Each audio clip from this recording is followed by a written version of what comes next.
Au fond de l'océan Atlantique repose l'épave d'un cuirassé allemand de la Deuxième Guerre mondiale dont le nom seul suffisait à instiller la peur, le Bismarck. À la fois machine à tuer et bijou de la technologie, il pouvait compter sur son blindage et sur son armement impressionnant. On n'avait rien qui nous permettait de rivaliser avec lui. La Royal Navy mobilise ses forces pour l'arrêter. Notre objectif, c'était de le couler. Nous allons retracer le voyage inaugural tragique du Bismarck, minute par minute, grâce au compte-rendu des derniers témoins oculaires encore en vie et grâce à un examen minutieux de l'épave. Puis, nous reconstituerons l'ultime bataille de ce bâtiment passé à la postérité.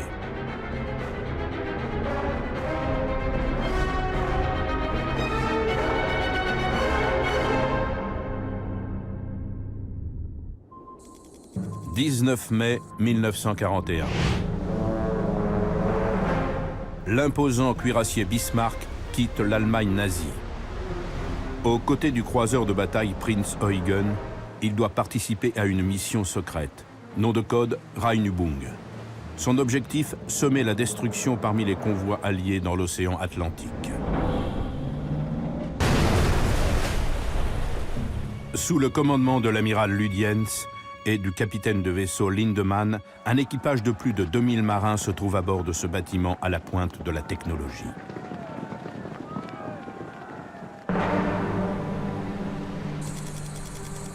Le 21 mai 1941, le Bismarck et le Prinz Eugen pénètrent dans un fjord de Norvège, un pays occupé par le Reich. Avant de prendre part au combat, l'équipage profite de ces dernières heures de paix et de tranquillité. Il faisait très beau ce jour-là. On avait jeté l'ancre dans un fjord et on se prélassait sur le pont. Pour la plupart, ces marins sont jeunes et inexpérimentés. Mais tous sont ravis d'avoir embarqué à bord d'un cuirassé flambant neuf qu'ils croient invincible.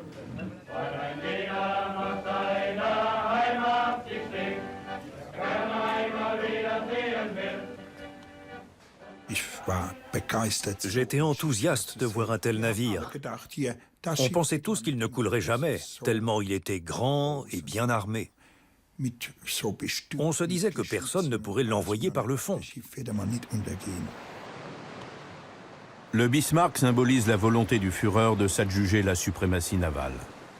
Le Bismarck accumulait tout le savoir-faire de l'Allemagne en matière de technologie navale.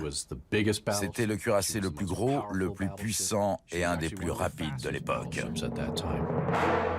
En effet, il pèse un peu plus de 53 000 tonnes et mesure 251 mètres de long.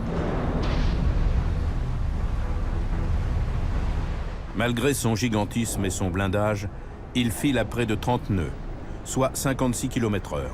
Il est hérissé de pièces d'artillerie et chacun de ses 8 énormes canons de 380 mm peut projeter un obus à 35 km.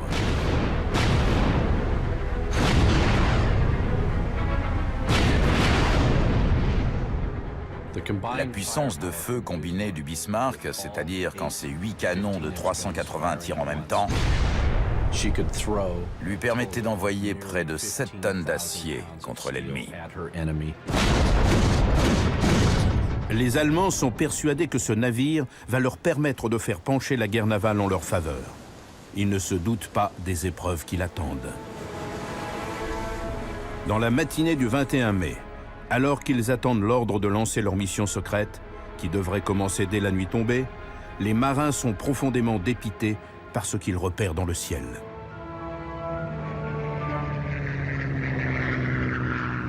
Je me suis demandé ce que cet avion faisait là. C'était un Spitfire, c'était évident. Effectivement, un avion britannique a repéré les deux navires et pris cette photo passée à la postérité. Tout espoir de maintenir secrète la mission du Bismarck est réduit à néant. Les Britanniques savent désormais qu'un danger imminent les menace et ils ne prennent pas le Bismarck à la légère. Dans la Royal Navy, on a tous senti qu'il fallait le détruire, qu'il fallait l'acculer, l'attaquer et le couler. En 1941, Le seul ennemi qui s'oppose encore à l'Allemagne, c'est la Grande-Bretagne. Même si le pays a souffert des raids aériens de la Luftwaffe, il résiste vaille que vaille. En mer, la Royal Navy a la suprématie. Mais le Bismarck peut défier ses meilleurs navires. Elle doit donc le débusquer et l'éliminer. Tout commence par le départ précipité du Bismarck de son fjord norvégien. Soirée du 21 mai 1941. Non seulement le cuirassé n'a pas refait le plein avant d'appareiller, mais d'autres préparatifs ont été incomplets.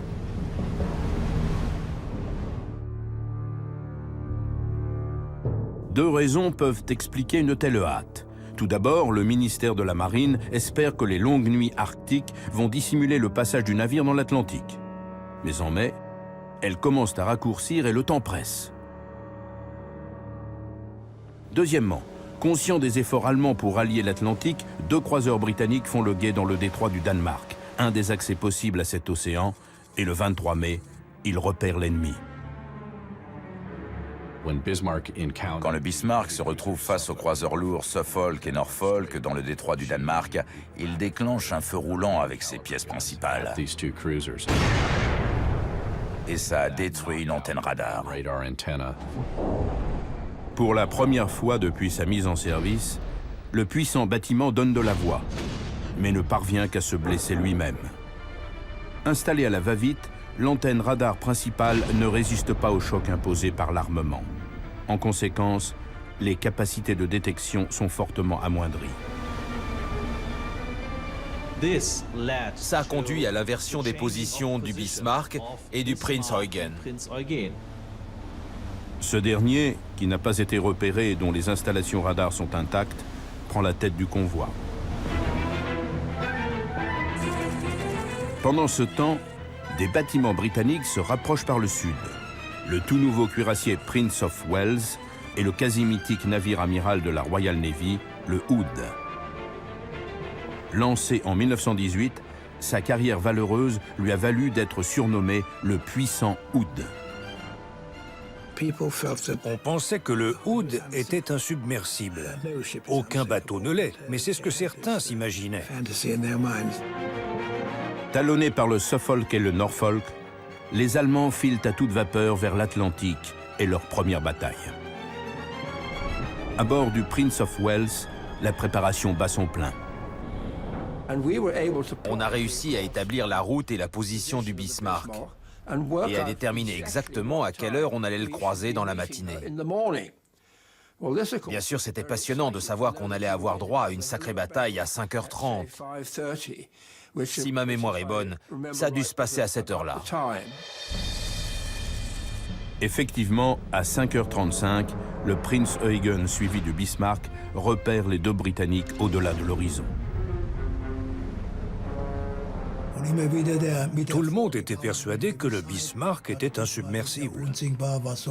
Qu'est-ce qui pouvait nous arriver? C'est une question qu'on ne se posait même pas.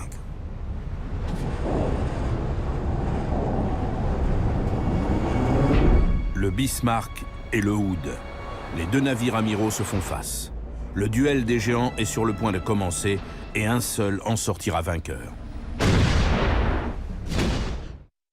Le 24 mai 1941, le croiseur de bataille Hood et le cuirassé Prince of Wales sont en position à l'extrémité ouest du détroit du Danemark, prêts à attaquer le Bismarck et le Prinz Eugen. La distance entre les adversaires se réduisant, le Prince of Wales repère le Bismarck. Au bout de quelques minutes, quelqu'un a vu un mât apparaître. Ça a été un moment intense. Ce mât a été suivi par une barre grande et grosse. Peu après, on a vu la cheminée. Et petit à petit, le Bismarck tout entier est apparu. Mais le puissant Hood commet une erreur qui va lui être fatale.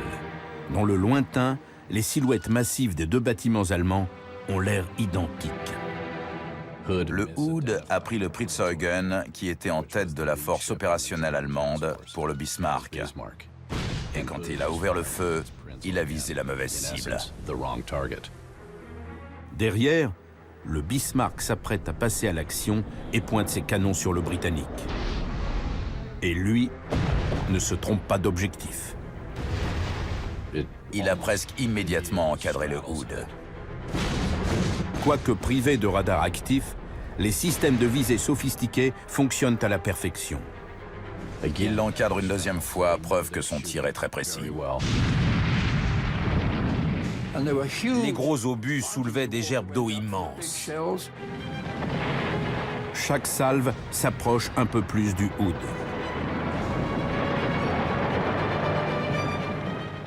Les tirs qui passaient au-dessus de nous faisaient autant de bruit que des trains express.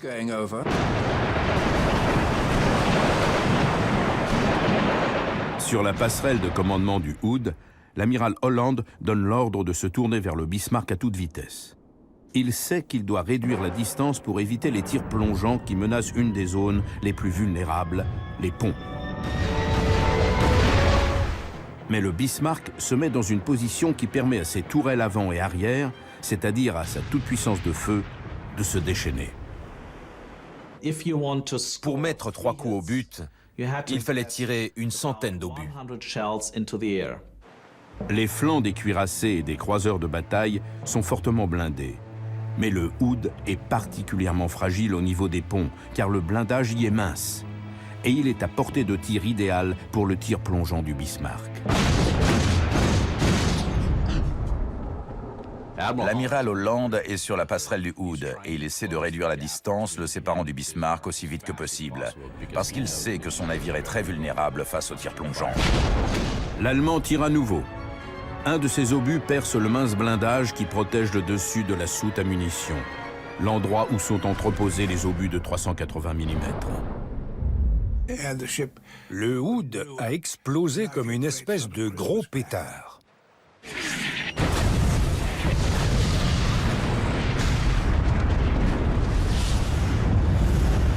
Le choc a été vraiment terrible. C'est le pire que j'ai ressenti de toute la guerre quand j'y repense.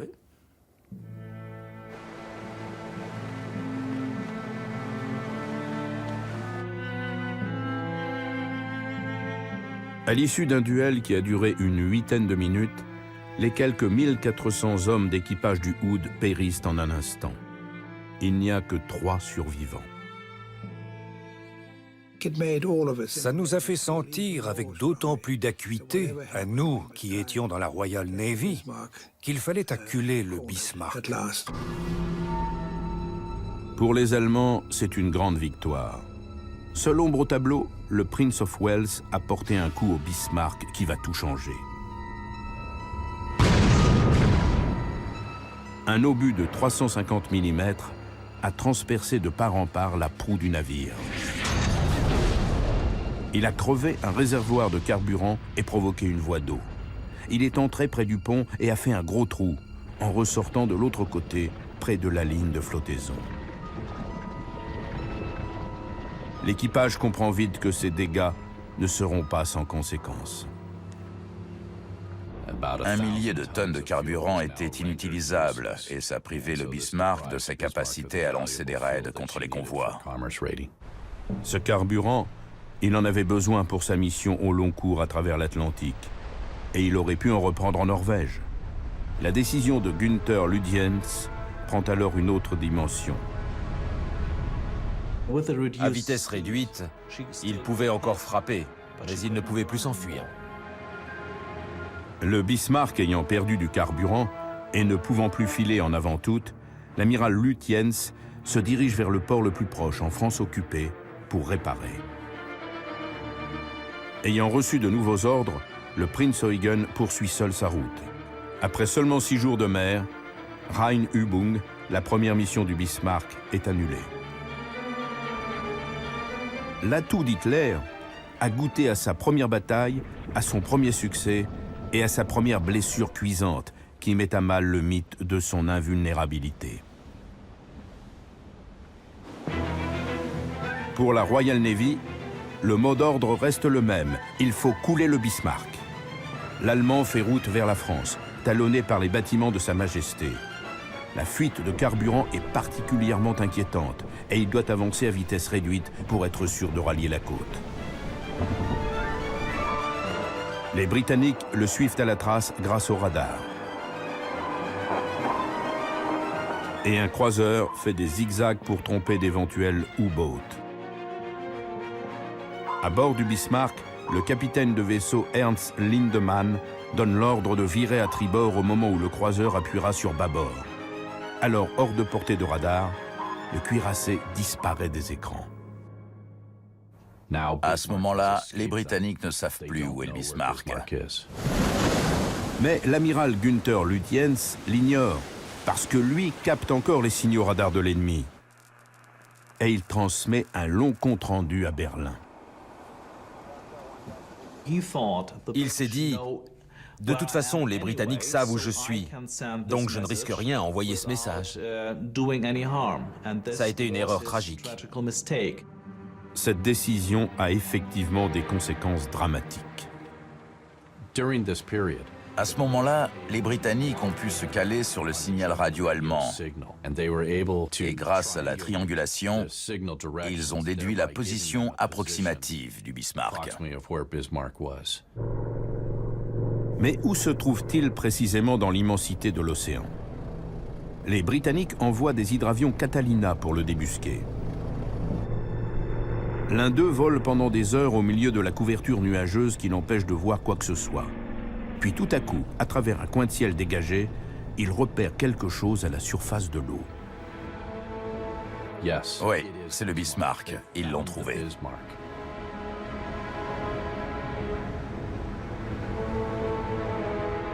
Mais encore faut-il l'arrêter. La Royal Navy rassemble toutes ses forces disponibles pour le cerner. Mais le bâtiment allemand est presque à portée de la protection de la Luftwaffe.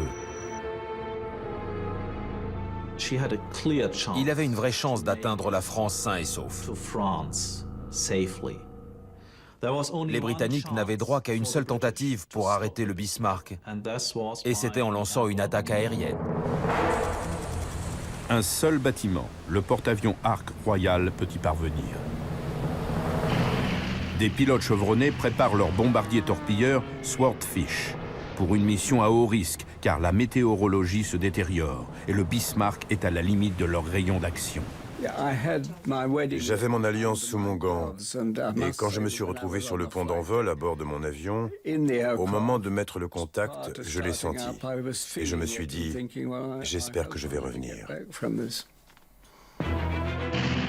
Mais une fois l'avion en l'air, l'heure n'est plus au sentiment. Les pilotes bravent les éléments et se concentrent sur une seule mission, détruire le Bismarck.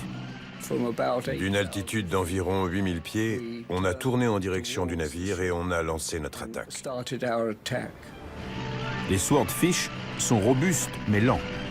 Leur technologie est archaïque.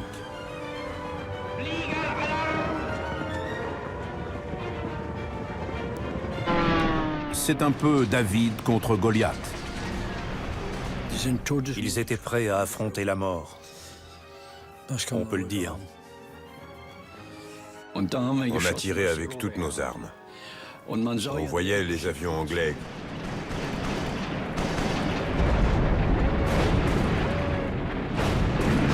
Aussi incroyable que ça paraisse, aucun avion n'est abattu.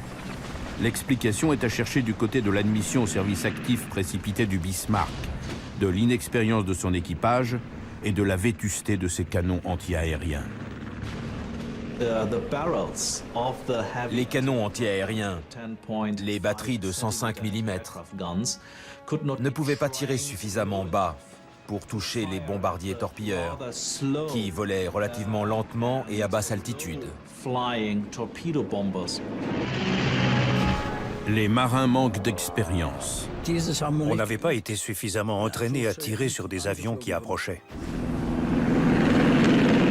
Otto Hunch est affecté à une batterie anti-aérienne de 37 mm installée juste au-dessus d'une arme de plus gros calibre. J'étais servant d'un canon de 37 et quand le 105 qui était en dessous tirait, il y avait une lueur et je ne voyais plus ma cible. Le géant distribue des coups à l'aveuglette. Ses pièces principales tiraient aussi. Et on voyait des colonnes d'eau devant nous. Si on en avait traversé une, on se serait désintégré. Les Swordfish larguent leur charge mortelle. Je devais être à environ 80 mètres quand j'ai largué ma grenouille. Mon observateur, qui a regardé à l'extérieur quand on a viré pour s'éloigner du bateau, a vu ma torpille filer dans l'eau parce qu'elle laissait un sillage derrière elle. Une torpille, peut-être celle de Kenneth Pattison, frappe le talon d'Achille du cuirassé Bismarck qui se trouve sous la ligne de flottaison. Il s'agit du gouvernail. Je crois que c'est un coup de chance si on l'a touché à cet endroit.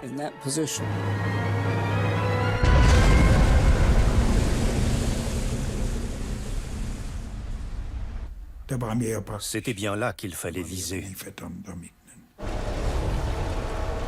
Le rêve des nazis de dominer l'Atlantique vient de s'effondrer.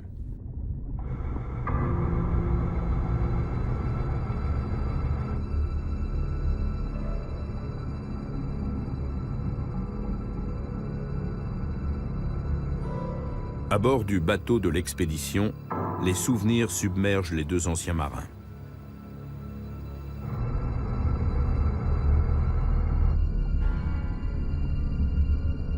Grâce aux caméras, ils arpentent à nouveau les ponts qu'ils parcouraient à l'époque et revivent le moment où ils ont compris que le Bismarck était condamné. Le géant est blessé. Il ne pourra pas rallier la côte française. Un de ses gouvernails est bloqué et la violence des vents empêche le navire de tourner, le maintenant sur un cap nord-nord-ouest.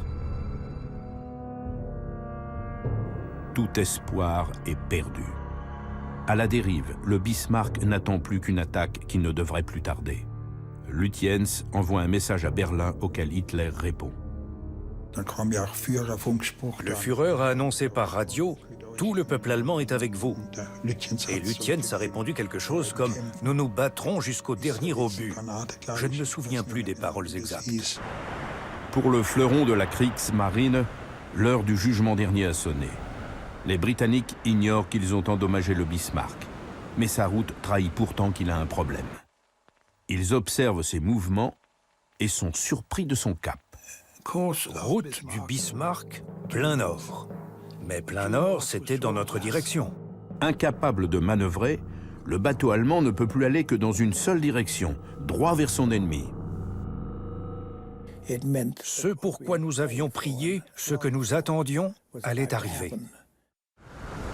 La marine britannique rassemble ses forces disponibles dans l'Atlantique pour une bataille titanesque. Le Bismarck pouvait tirer près de 7 tonnes d'obus contre l'ennemi. Mais lors de ce combat, il affrontait une puissance de feu qui lui était presque 5 fois supérieure. Le Prince of Wales et le King George V pouvaient tirer chacun des salves de plus de 8 tonnes. Le croiseur léger Sheffield pouvait tirer près d'1 tonne d'obus. Et le Rodney environ 8 tonnes. Et il ne représente que 4 des navires de la flotte britannique qui cernent le Bismarck. On a tous compris que c'était mal parti. Je me suis dit, ma femme ne sait pas qu'elle va bientôt être veuve. Pendant la nuit, les destroyers britanniques attaquent et le Bismarck riposte. Il n'y a aucun dégât ni d'un côté ni de l'autre. À bord, les marins allemands, épuisés et démoralisés, attendent le coup de grâce. On ne savait ni comment ni quand, mais on savait que ça allait arriver. Les Britanniques décident que la curée aura lieu le lendemain matin. À 9h moins le quart, le 27 mai 1941, le redoutable Bismarck, prêt à combattre, émerge lentement de la brume. Je ne savais pas de quelle couleur il était, mais j'avais l'impression qu'il était noir, ce qui lui donnait une allure vraiment sinistre et redoutable. Mais le mythe de sa puissance est sur le point de voler en éclats. À 8h47, le Rodney tire.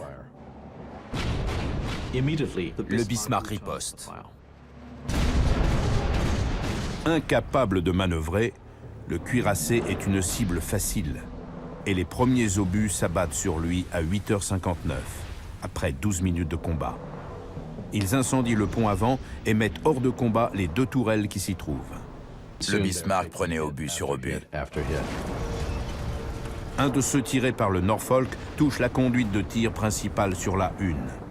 Le Norfolk a fait mouche au tout début du combat, et en conséquence, la conduite de tir du Bismarck a perdu en efficacité au bout de quelques minutes. À ce moment-là, les Allemands sont passés sur la conduite de tir secondaire, mais elle non plus n'a pas résisté très longtemps. Ça a achevé le Bismarck, parce qu'après, les marins ne pouvaient plus mettre en œuvre les grosses tourelles que localement, ce qui est nettement moins efficace qu'avec les conduites de tir. Chacun des canons arrière utilise son propre système de télémétrie pour viser et fait feu à volonté, mais les tirs manquent de précision.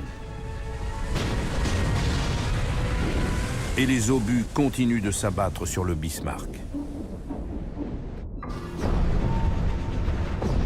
À plus de 4700 mètres de profondeur, des morceaux d'acier éventrés et tordus portent encore la trace des dégâts infligés. Les conduites de tir ont été arrachées.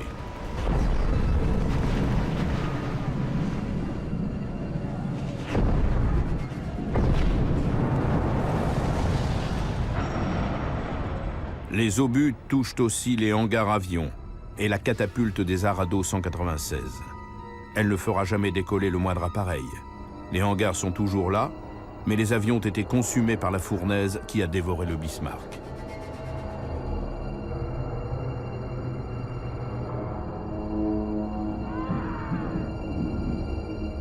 Sous l'effet de la chaleur, l'acier commence à dégager du carbone dont vont se rassasier les bactéries du fond de l'océan.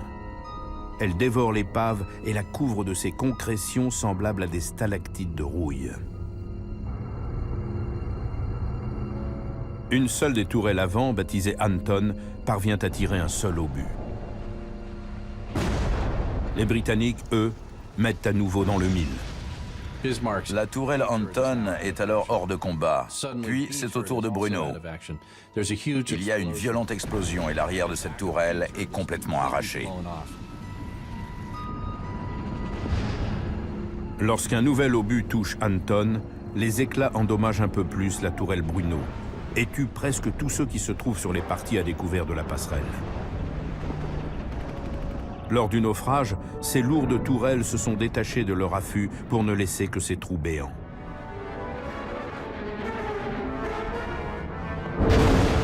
À 9h12, 25 minutes après le début de l'affrontement, les obus dévastent la passerelle, tuant les marins qui s'y trouvent. Certains supposent qu'Ernst Lindemann et Günther Lutyens étaient de ceux-là.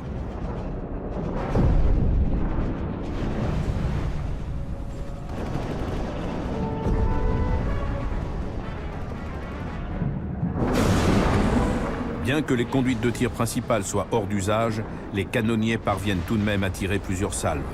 Pendant toute la durée du combat, ils se concentrent sur un seul bâtiment. Ils visaient le Rodney et ils ont même réussi à l'encadrer d'obus.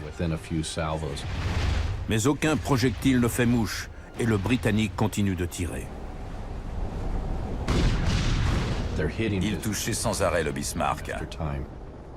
Le bateau a essuyé des tirs d'obus de tous les calibres de la marine britannique. 400 mm, 355 mm, 203 mm, 150 mm, 127 mm. Ils tombaient sans arrêt. Le fier Bismarck se transforme en abattoir. Les canons anti-aériens sont réduits en miettes.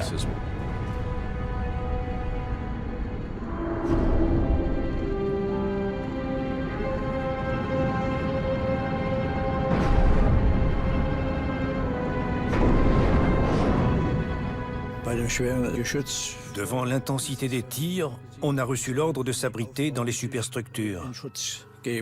Mais comme ça ne me plaisait pas trop, je me suis caché sous la tourelle Dora, là où sortaient en général les étuis d'obus vides. Et c'est comme ça que j'ai compris que cette tourelle était hors de combat.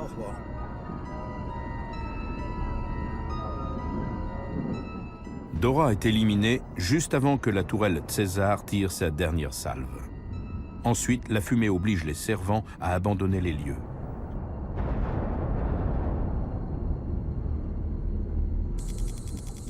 Le 27 mai, à 9h31, après moins de 3/4 d'heure d'engagement, toutes les pièces principales du Bismarck se taisent.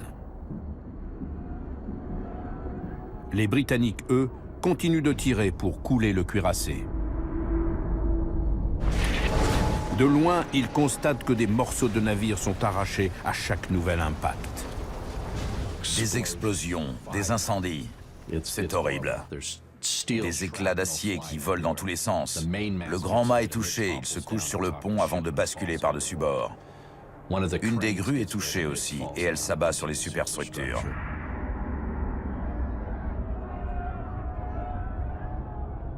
Un obus explose dans la cantine avant, tuant environ 200 hommes. Dans les superstructures, l'équipage est décimé. Les hommes sont réduits en charpie dans une énorme boucherie. Dans les entrailles du navire, beaucoup de mécaniciens, d'électriciens et d'opérateurs radio restent à leur poste. C'est à ce moment-là qu'on a découvert ce que c'était que la guerre. À 18 ans, la guerre et ses horreurs. En dessous du pont blindé, ils ne peuvent qu'imaginer le bain de sang et les incendies.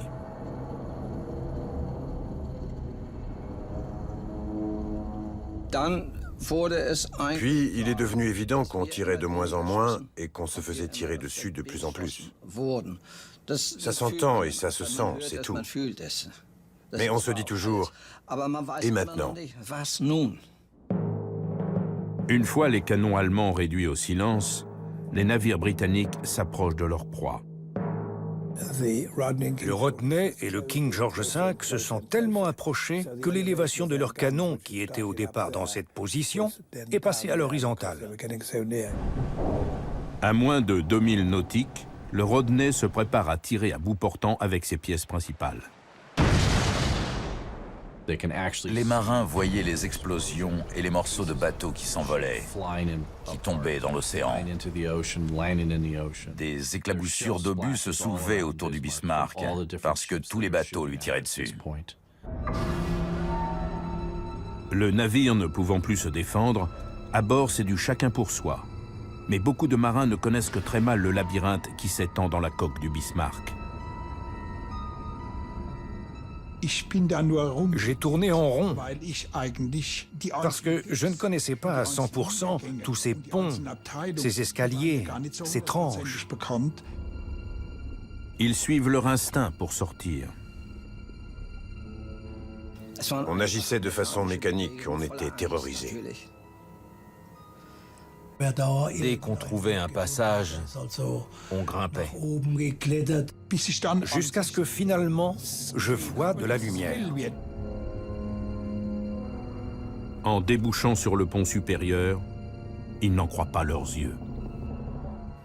C'était un enchevêtrement d'acier. Tout était détruit, il n'y avait plus rien d'intact. C'était épouvantable. En haut, tout avait été rasé. Des montagnes de cadavres. Un spectacle inimaginable.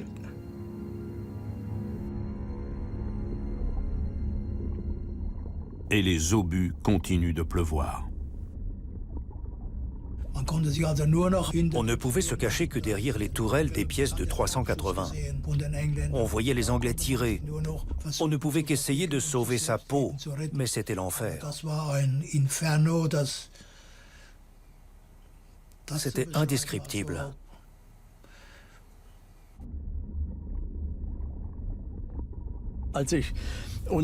Quand je me suis retrouvé sous la tourelle, je me suis dit que j'allais peut-être redescendre à l'intérieur du bateau. Je voulais récupérer la photo de ma fiancée. Mais finalement, je l'ai laissée. Comme Otto Hunch, beaucoup d'autres marins viennent s'abriter derrière la tourelle Dora.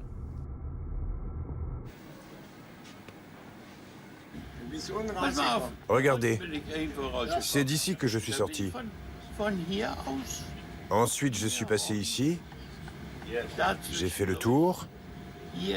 Je me suis faufilé entre ces deux parties et j'ai sauté depuis le pont d'envol.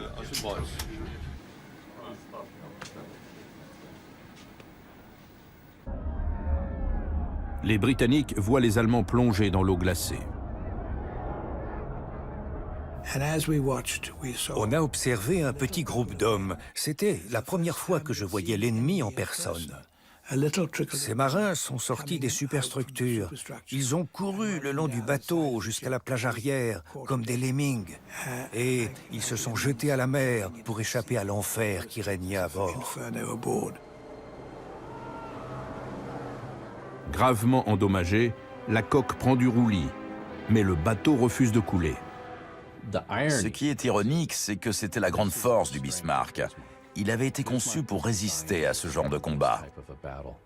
Même si les superstructures, les canons et le reste avaient été détruits, réduits en miettes et éjectés par-dessus bord, la coque conservait sa solidité. Malgré cette situation désespérée, les Allemands refusent de se rendre. Aucun marin allemand ne remet son navire à l'ennemi. Depuis, une question demeure.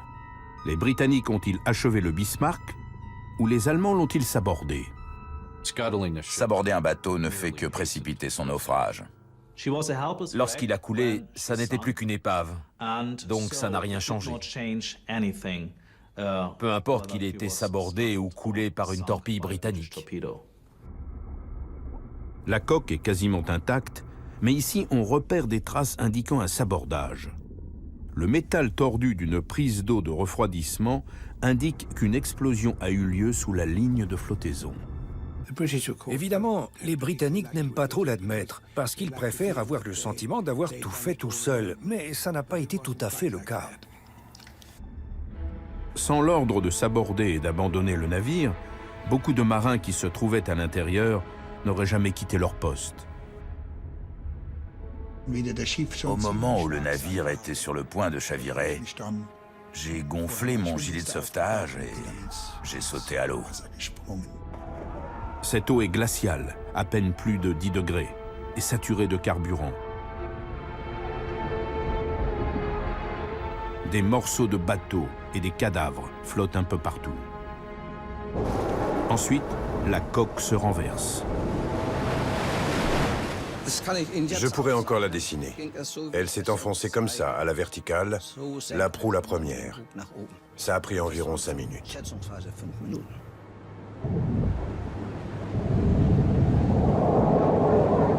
Le Bismarck n'est plus, mais pour les centaines de marins qui sont dans l'eau glacée, la lutte pour survivre ne fait que continuer.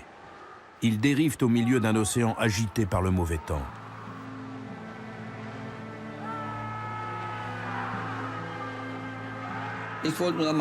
Je voulais juste revoir ma mère et la petite fille que j'avais à l'époque. C'était à ça que je pensais. Comment, pourquoi, peu importait. Mais je le voulais. Fidèle à la grande tradition de la marine, le croiseur Dorsetshire récupère les naufragés. Mais au moment d'être secourus, beaucoup commettent une erreur tragique. Ils se sont fracassés le crâne contre le bateau.